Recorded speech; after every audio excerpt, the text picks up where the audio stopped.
Hello guys, good morning. Welcome po ulit dito sa ating YouTube channel, The Home Fix Edit. Ako nga pala si Josh for today's video guys. Sa lahat po na nagpalit, nag-update ng kanilang payout settings, nagkakaroon po tayo ng 7 to 10 business day na delay.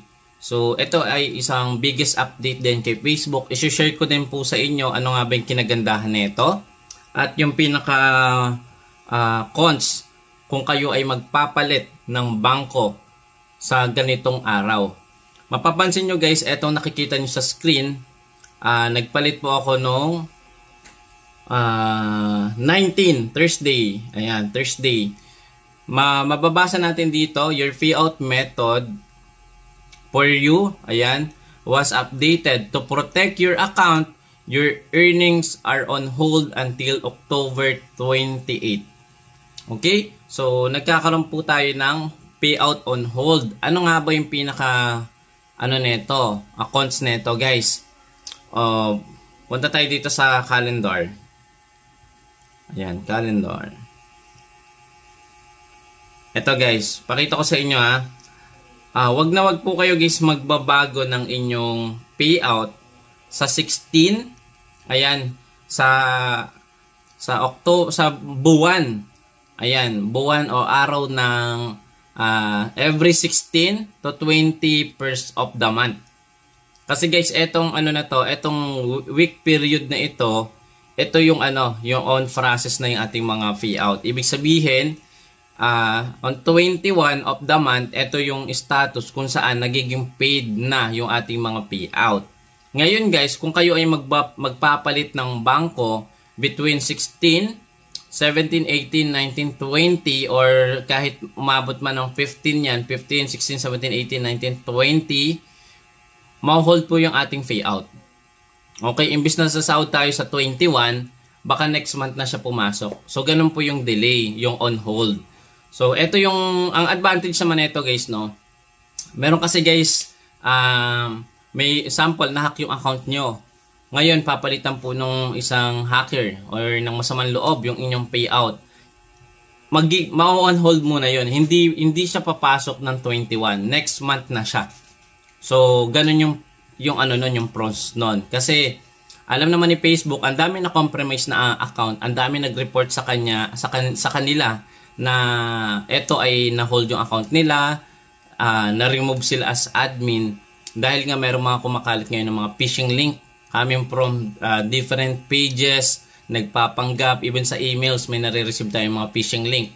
Yung phishing link guys, nag-create na po ako ng tutorial yung paano kayo makakaiwas. Panoorin nyo na lang po ito sa susunod na videos. And then, yun nga po kapag po nagpalit kayo sa ganitong week, posibleng ma-hold. Imbis na sasahod kayo ngayong buwan, next month na po ulit yan. Next cut-off period ulit. Okay? So, meron din ako guys i-share sa inyo, biggest update po ito. Kapag naman tayo ay nagpalit, hindi lang tayo ma-hold ang ating payout, ang ating earnings, ang ating revenue, stars, kita sa ads on reels, in-stream ads, sa stars, lahat po iyan ay ma-hold. So, pakita ko lang sa inyo dito guys yung ating payout tools, no? Ayan. Payout. Ayan, takpan ko na lang yung ibang details. Ngayon guys, kapag magpapalit po kayo ng bangko or ng PayPal, pag clinic po natin ito, syempre, di ba mag-a-update tayo. Ito yung isa sa magandang update ngayon ni Facebook sa buwan ng October. Guys, kasi kapag tayo ay nag-update, hindi po tayo basta-basta makakapag-update ng ating mga bangko or PayPal. Pakita ko po sa inyo kung bakit. Ito guys, i-click ko yung update. Ayan guys, ito yung nag-a-appear. Ayan, get your security key. You need your security key nearby or for the next step. Ayan, ganito lang ka-secure ngayon si Facebook, lalo na sa mga gustong magpalit ng bangko or ng PayPal. Meron na tayong security features. Ang advantage nito o ang pros nito guys, kung na-compromise ang ating mga account, hindi basta-basta mapapalitan ng hacker. Kasi kailangan pa niya makuha yung security key o yung Google Authenticator na code bago niya mapalitan or bago ma-approve yung pagpapalit ng bangko. At kung kung kayo po ay may nakalink na number, kailangan muna din ng hacker makuha ang OTP. O, diba? Apakaganda, apaka-secure na itong update na to. Okay? So, pag click natin yung continue, ito. So, ito yung ito yung security not working, update your app. Ito yung yung security key, pwede mo ilagay sa USB for security ng account mo. Actually, medyo critical. Hindi ko ina-advise to na ito yung gawin nyo or ito yung ilagay nyo na security. Kasi, pag nakalimutan nyo po yun, hindi nyo na ma-open yung account nyo, yung Facebook. So, ngayon, try other way. Meron ditong options. Ayan.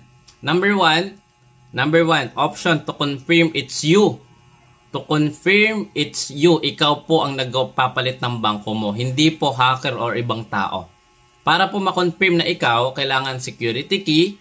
Pangalawa, itong text message, OTP, from your devices.